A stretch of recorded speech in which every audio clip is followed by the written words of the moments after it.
This is Las Vegas Real Estate Now with local real estate expert Harvey Blankfeld. Where we want to educate you about our market, empower you to make wise decisions, and help you engage with our expert contributors. In the meantime, John, let's talk about vets. Let's talk about veterans. Okay.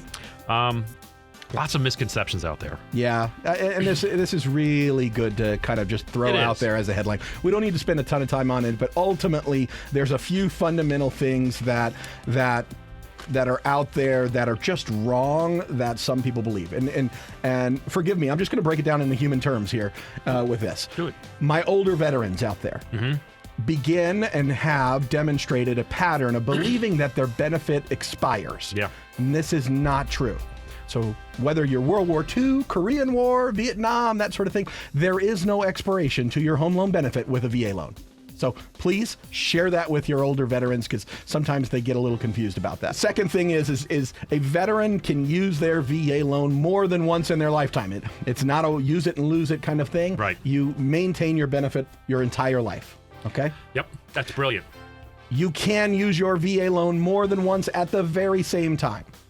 So imagine I bought a house 2 years ago using my VA loan. I have since relocated to Nevada, and I'd like to buy a new house for myself to live in. I can use my VA loan again. Right, even though you didn't sell the other house Even though I didn't sell my old house. Right. The VA is looking at it as, hey, we're going to back you on, rough numbers here, about $484,000 of mortgages at any one time, so long as the house that's being purchased right now is where you're going to go live. Yep. Now, you can go higher than that $484,000. It just starts requiring a down payment. Yeah. That's really all the key there. Okay. You could have your $500,000 house in Florida that you purchased 10 years ago and now want to buy another $1 million house for yourself using your VA. You can do it. And why would you do it? Because the VA, the loan rules are significantly superior to the jumbo marketplace. Yep. They make much more common sense out of the mortgage process than any other loan product. Let's talk just about the jumbo situation, Okay. John. Let's talk about that. So say I'm a VA borrower and I want to buy a home for $800,000. Sure. Okay. And I want to get away with as little down payment as I possibly can. Okay. Okay. So let's do that math. So together. So let's round it to 500. Let's say 500 is the base number, and I got another $300,000. Right. So what the VA loan program basically requires is you put a 25% down payment on every dollar above their limit. So if we round it off and say it's about $500,000, you need to do 25% down payment on $300,000. So $75,000. $75,000 down payment on an $800,000 house. So less than 10% down. There you go. And I can get into it with no monthly mortgage insurance. Right. I have the most common sense approach to doing it. Here's one of my best stories or examples I like to give people. If you imagine that you make $1 million a month and you have $600,000 a month in bills, you have a 60% debt ratio. Right. FHA tells you no. Conventional tells you no. Jumbo tells you no. Your debt ratio is too high.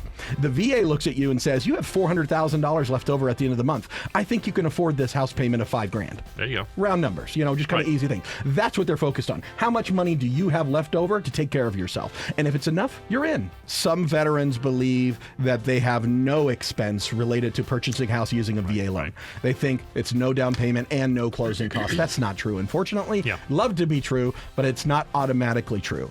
There are normal closing costs to be paid in a transaction, and it's up to you as the veteran to negotiate how those get paid, whether you're paying them yourself or you're getting the seller to pay them or you're using an assistance program to pay them. Right. Somebody is paying those dollars, and it needs to be negotiated.